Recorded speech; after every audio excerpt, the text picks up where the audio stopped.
Welcome friends to Vitor classes. So हम एक और वीडियो आपके लिए लेके आए हैं जिसमें हम जीडी के एक और पेपर को सॉल्व करेंगे जो कि 24 फरवरी शिफ्ट 3 को हुआ था। तो चलिए इसे हम लोग सॉल्व करते हैं।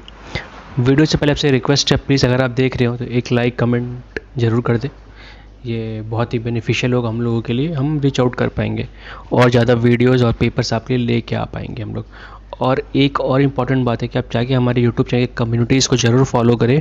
हम वहाँ पर डेली बहुत सारा क्विज़, क्लोज टेस्ट हिंदी के भी जो कि बहुत इंपॉर्टेंट आपके लिए, वो सब डाल रहे हैं वहाँ पे। ठीक है, तो पहला हमारा यहाँ पे ये है कि 1 किलोग्राम टमाटर की कीमत 120% बढ़ाई वृद्धि हुई और 720 रुपये की वृद्धि हुई। प्रति किलोग्राम टमाटर की नई कीमत, देखिए 120 रुपये की वृद्धि है और पैसे में वृद्धि जो दिया वो 120 है। ठीक है, तो एक बराबर कितना हो गया, 6। अब जब पहले 100 था तो 120 वृद्धि हुई, कितनी हो गई, 220। तो 220 इक्वल टू कितना हो जाएगा, 6 इंटू 220 तो हो जाएगा 1320 रुपये। ठीक है, नेक्स्ट क्वेश्चन। B1 और B2 मिलकर एक काम को 20 दिन में पूरा कर सकते हैं। B2 अकेले 60 दिन में कर सकता है। तो B1 प्लस B2 20 दिनों में और B2 60 दिनों में, दोनों मिलके 60 दिन में कर लेंगे। मतलब हम लोग लसा लेंगे, दोनों टोटल काम कितना, 60। तो ये दोनों मिलकर एक दिन में 3 काम करेंगे, डिवाइड करके दोनों एक दिन मिलकर एक काम करेंगे। तो B1 अकेले एक दिन में कितना काम करता होगा, 2 काम, क्योंकि 3 में से एक काम तो B1 B2 कर देता होगा। तो 3 में से एक गया 2, टोटल दिन काम है 60, एक दिन में 2 काम, तो टोटल 30 दिन, 60/2 करेंगे 30 दिन। Next question. 24 वर्षों में एक धनराशि स्वयं की 3 गुना हो जाती है, साधारण ब्याज की दर क्या है। तो देखिए 3 गुना हो गई, इसका मतलब क्या हो गया कि 2 गुना बढ़ी होगी, तो हमारा ब्याज कितना हो जाएगा, 2 गुना। ऐसे सोचें कि अगर मान लीजिए 100 आपका मूलधन था तो बढ़ कितना हो गया, 300, कितना बढ़ा, 200 रुपये। तो यहाँ पर हो जाएगा मूलधन हमारा 100 था, आर हमें पता नहीं है, वर्ष हमारे पास 24 है बाई 100, तो ये कट गया, नीचे डिवाइड हो गया, तो आर इक्वल टू 200/24, तो ये हो जाएगा 8.33% काटेंगे तो। ठीक है, अगला क्वेश्चन। एक घनाभ की लंबाई क्रमशः 50%, 20% बढ़ाई जाती है और उसकी ऊंचाई 30% कम की जाती है। ये सवाल इस तरीके का है कि 3% मतलब 2% पहले बढ़ाई गई फिर घटाई गई, तो आप उससे सॉल्व कर सकते हैं। तो जब भी आयतन दिया होगा तो पहले हम लोग एरिया में कितना वृद्धि होगा वो निकालेंगे क्षेत्रफल में। तो पहले इन दोनों के ऊपर वो फॉर्मूला लेंगे, +-x +-y वाला फॉर्मूला। तो पहले 50 लिख लेंगे, फिर +20 -50 इंटू 20/100, माइनस नहीं प्लस, क्योंकि दोनों प्लस में है तो ये प्लस जाएगा। तो ये 2 बार में, ये हो गया 10 बार में, तो कितना है कि 80। अब बोला अगला घटाया गया है, तो 80 और 30, तो पहले 80 बढ़ा फिर -30, दोनों का साइन अलग अलग है, तो यहाँ -80 इंटू 30/100, ये कट गया, ये कट गया, तो यह आ गया 24। 80 में से 30 गया 50, 50 - 24 26%। ठीक है, बढ़ा है। ये आपको दे दिया x/y इतना है, z/w इतना है, x/y का हमें मान निकालना है। देखिए सबसे पहले बात यहाँ पे z/w आपको कितना दिया गया है, 2x/5y, एक्चुअली x/y ही है, तो x/y कितना हो गया, 3/5, तो बिठा लेंगे 2/5 इंटू 3/5, तो 6/25। ठीक है, तो सब अलग अलग एलिमेंट अलग अलग है तो कोई फर्क नहीं पड़ेगा, तो x इंटू जेड कर देंगे, तो x कितना है हमारे पास 3, z कितना हमारे पास 6 और y कितना हमारे पास 5 और w पास कितना है 25, तो 18:125। ठीक है, किसी वस्तु का अंकित मूल्य से क्रय मूल्य से उसके क्रय मूल्य का 250% है।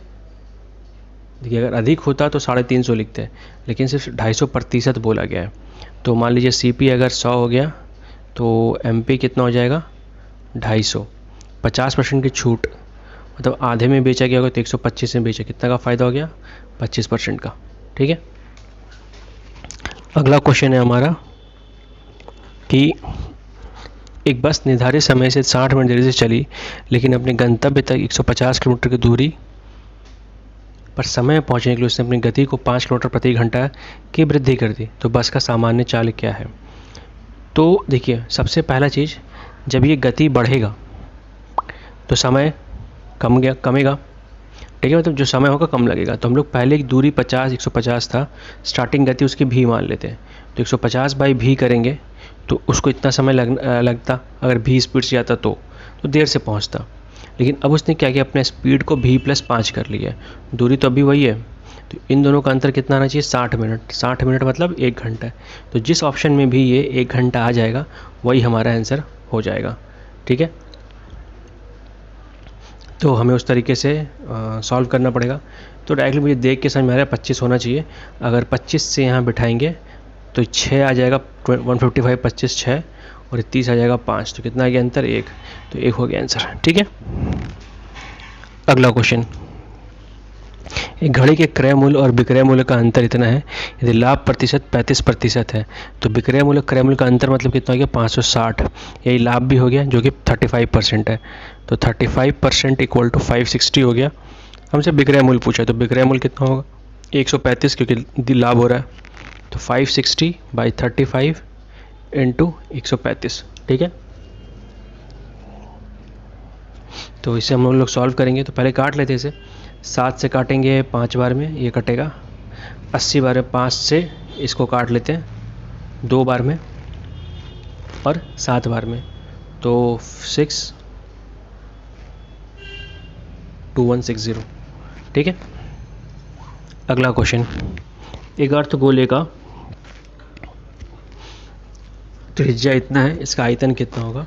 तो एक्चुअली ये मैं सॉल्व कुछ दिन पहले ये क्वेश्चन आए थे, मैं सॉल्व कर रहा था, तो एक्चुअली आंसर यही होगा इसका।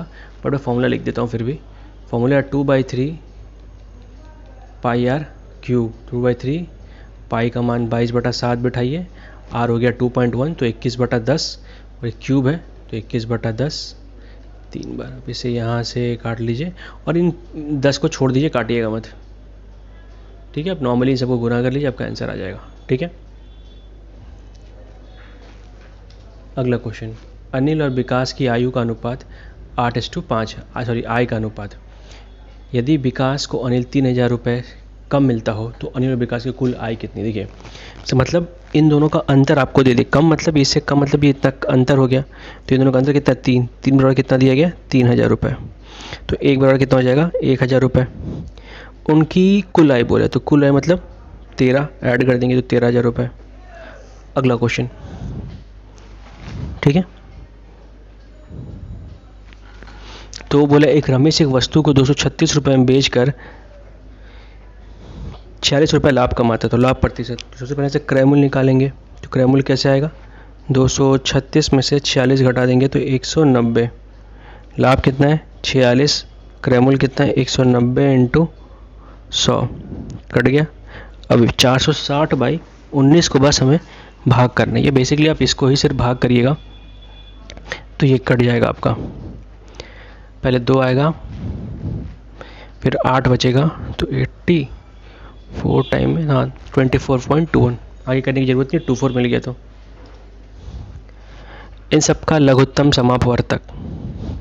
तो अगर आपको थोड़ा सा भी पता हो तो आप सबसे बड़ा जो नंबर होगा पहले वो देख लीजिए। अगर दोनों छोटे नंबर से कटता होगा तो वही लसा हो जाएगा। तो 480 इससे भी कटता है, इससे भी कटता है, तो यही हमारा लसा हो गया। अगला क्वेश्चन, 25 क्रमागत संख्याओं में से अंतिम संख्या 13 तो औसत 39 है। तो बोला अंतिम 13 संख्याओं का औसत कितना है, 39। तो पूछा क्या है आपसे, अंतिम 13 संख्या 39, तो सभी 25 संख्याओं का औसत निकाले। ठीक है,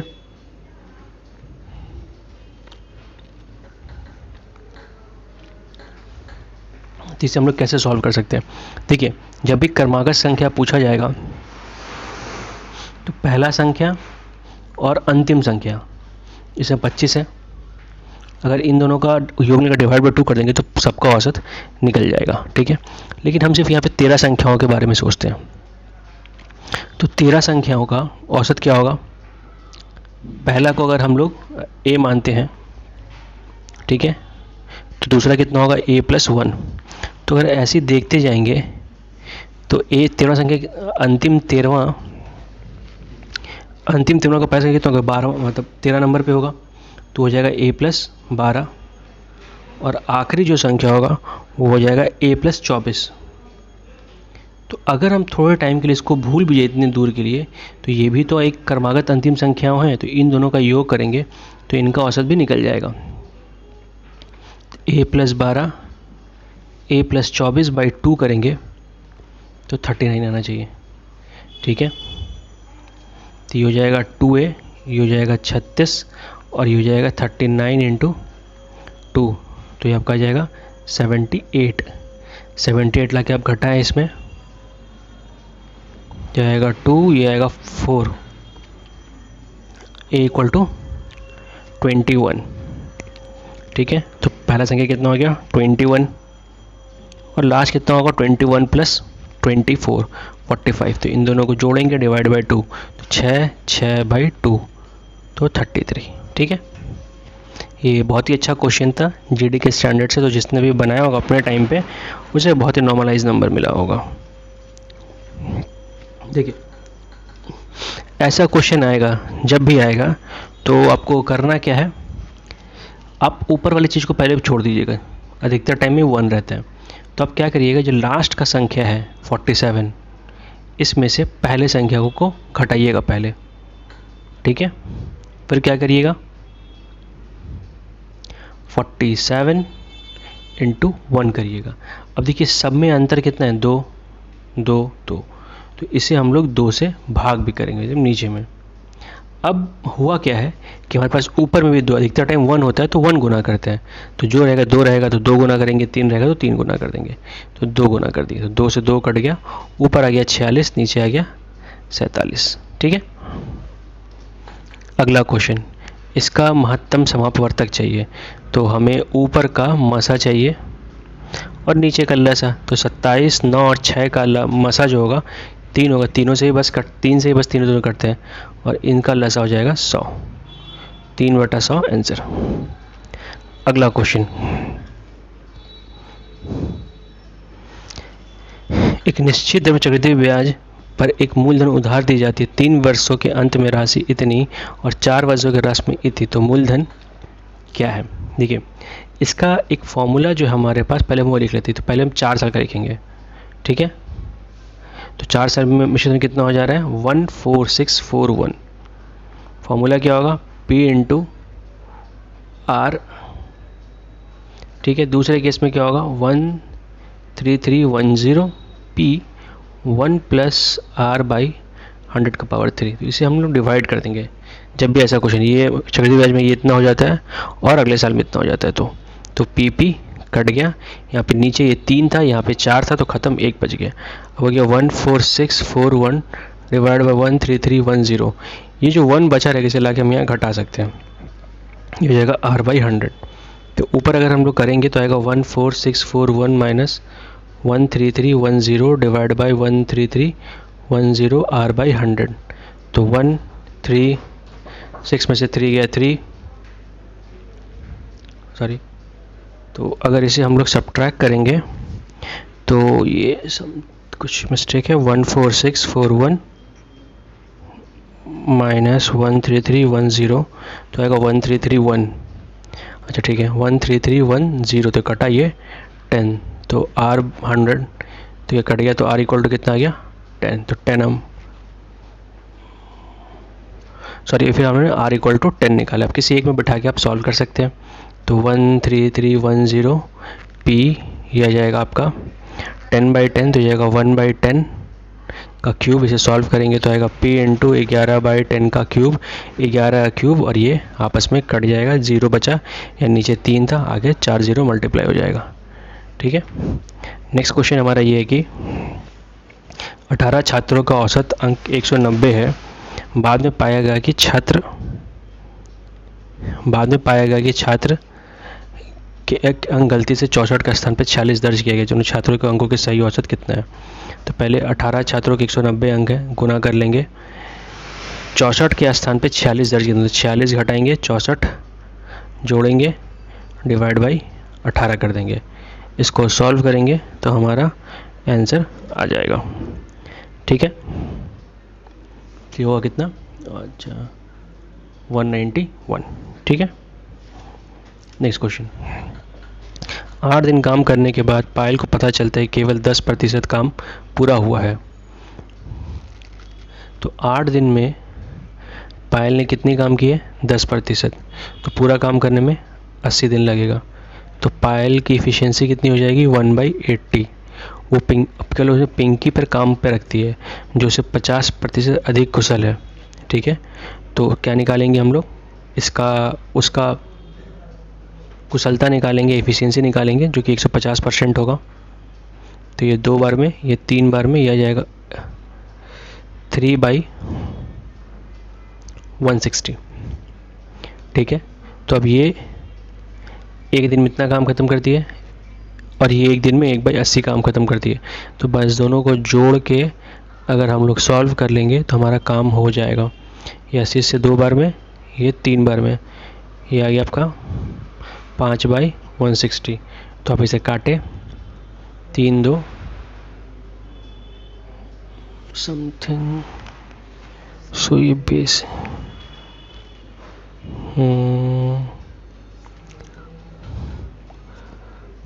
अच्छा देखिए, एक चीज़ आपको ध्यान देना पड़ेगा, ये 32 निकला, ये दोनों काम कितना पूरा दिन में ख़त्म करेंगे। तो 32 काम में क्या निकालना पड़ेगा? 90%, क्योंकि 10% काम हो चुका था। तो 0 0 काट देंगे, इसे मल्टीप्लाई करेंगे, 8 2 8 8, 28.8 आंसर हो गया। अगला क्वेश्चन, वह सबसे बड़ी संख्या ज्ञात कीजिए 60 और 90 को विभाजित करने पर क्रमशः 2 और 3 शेषफल बचते हैं। तो जब भी ऐसा क्वेश्चन आएगा, दो अलग नंबर से दो अलग अलग शेषफल बच रहे हैं, दोनों का आप घटा लीजिएगा। तो 60 माइनस 2 58 और 90 माइनस 3 87। ठीक है, अब 87 किससे कटता है? 29 से। तो 29 हमारा आंसर हो गया। 58 87 दोनों 29 से कटते हैं। नेक्स्ट क्वेश्चन, 3800 रुपये का अंकित मूल्य बेची पुस्तक इतने रुपये बेचने पर कितना छूट दिया जाता है? तो क्या इनको घटाएंगे हम लोग। तो 10 में से 8 गया 2, 9 में से 2 गया 7, 7 में से 1 गया 6, तो 1672 इसका छूट है। ठीक है, 172 किस पे छूट दिया गया? 3800 पे। तो इंटू 100 0 0 काटेंगे, तो इसको सॉल्व करेंगे। तो 19 से काटिए 2 बार में, 19 से काटे 8 8, 2 से काटा 44%। तो इस तरीके से इन क्वेश्चंस को हम लोग सॉल्व करेंगे। अगर आपको और कोई भी डाउट हो तो आप हमें कमेंट में बता सकते हैं, आपको हम डेफिनेटली उसका सॉल्यूशन देंगे। किस टाइप का भी क्वेश्चन हो, कहीं से भी हो, कोई भी टॉपिक, कोई भी सब्जेक्ट हो, तो अच्छा लगा वीडियो तो please like comment share and subscribe देखने के लिए। Thank you and all the best for exams friends.